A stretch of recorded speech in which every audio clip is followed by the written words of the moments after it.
Ai le ia lo fai mai maka yo lima, i se pu yo lima. Wa ki se fa yo lima. Wa ku ye se fa yo lima o le li malang falka. Malang ngaluenga. Wa ki. Ia se me. O lo pengo fia ia pe a.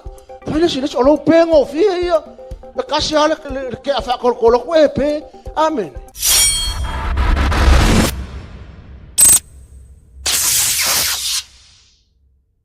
The results and the power of forgiveness. Ole mana male malosianga. Ole mele nge loto fama. Male result pol fai unga ya male me maua mai oe. Pea e fai ole mele ole famangalo. Amen. Hallelujah. Kele me fai kanga ya oe. In reality, we are surrounded by the world of jealous people, prideful people, rebellious people, corrupt people, angry people.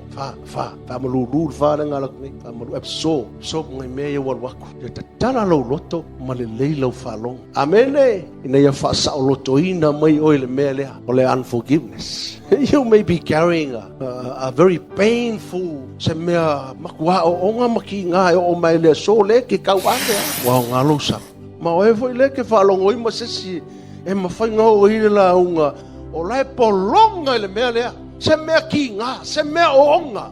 Aisa, langa o le, kau ke hola masoifua e se lalo langi. O lo iai mo meo ka ngaka loko leang. Loko leanga ke lea oe. O ka ngaka wha maurulunga. Prideful people. Ka ngaka loko keke. Rebellious people. Corrupt people. Ka ngaka i whaia meo o mo le wha pio pio meo le ola. Wha pio pio nga whai mei le loko. Wha pio pio nga whai mei a inga. Wha pio pio nga whai mei ngā luenga. Wha pio pio nga whai mei le malo.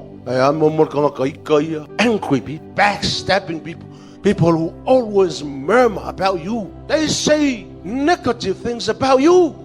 They always complain about you. Why? They want to compete with you and compare you with others. People who want you to fall.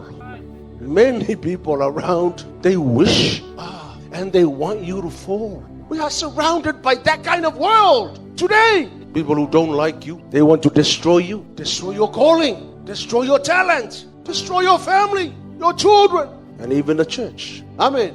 And sometimes,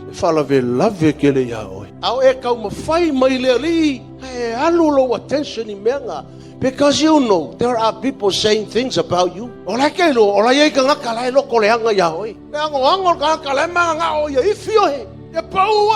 Awe saule lo kurunga I whaafonga mai.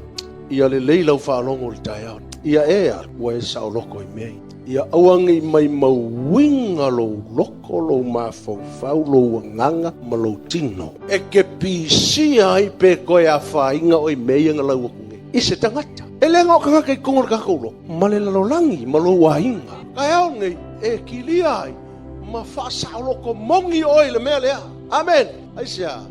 A fonga la ai mase meo mea nga lau aku ngai ele I whaia ia Yesu. Whai whainga ma mui muinga o a musia. Ai le leila ka ko ngā o mea whapenga.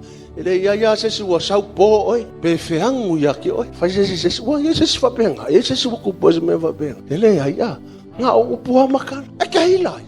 Whai le sesi. E kailai. Ia le ilari e ke oso ai fo ia lunga whai au mea ngai lo wila. E se lo wila ngō fie. Paile se lesa, e me ke ila ngō fie. Ale leva ngā au ingo o ile upolea. Ale vave yo lo wila. Kau wha longa kolo singa mea o I vai lo wasu. Amen. E ma se mea le whaia ia Yesu. Amen e. A vaila. Ngā kakako mea ia ngā o ngai mea whapenga. La e ke loi kake loko lea ngai ia oi. La e whai ia oi. Wha alaka ia oi. Wha alea ngai ina oi. Mui ia oi. Kam whai ia pakaku oi. Amen e. Akele ia Moses a ka Europa o Cristo. Ele foi oe, masasa oe.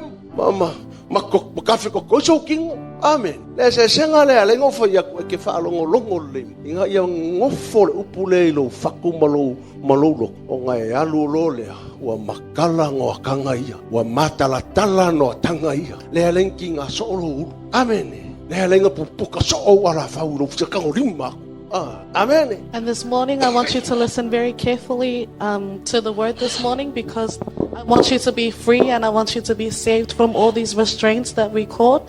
And they did this even to Jesus. So listen carefully and you might get the answer to that. Lale malo ma pisa o lala. O ngol mele ale vaviole oso le se fa kaua kules react ku le siles. Amen. Aya ku voices fe au le sa mo lale e ka hika mo ye le fai nga ku ngoie tangata. Amen. Hallelujah. O lo surround ka ko le ko ngala lo langilinga.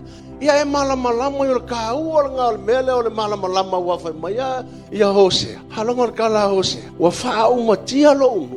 Ina ua le se pato. Le se malama al mele ala ina o ina le fionga le tua.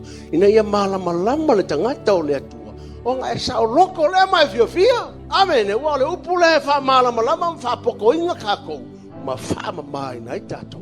And I want you to truly open your mind so that you may understand, because as it says in the word in Hosea, my people perish because of the lack of knowledge. O Yesu ka ia ka ko vai. E ke ila ngo fia inga mea, e makau kia mea fai le li o Yesu. Amen. Se fa penga lo lima, a pe o lima yo luma.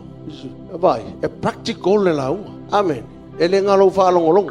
E le ia lo fai me maka yo lima, o se pu yo lima. Wa ki se fa yo lima. Ko ye se fa yo li ma o le li malang fa ka malanga ngaluenga waki ya se me a o lo pengo fia ia pe a fa le sile o lo pengo fia ia e kasi ale ke a fa ko ko e pe amen fa le sile a se lo pengo fia pa lo ko li ayo ka lo a se lo pengo fia amen fa winga o nga ka fa we makua fo.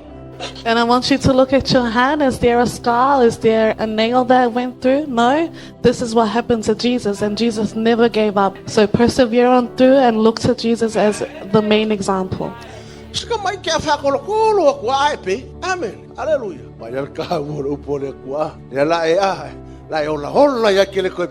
Amen. Amen.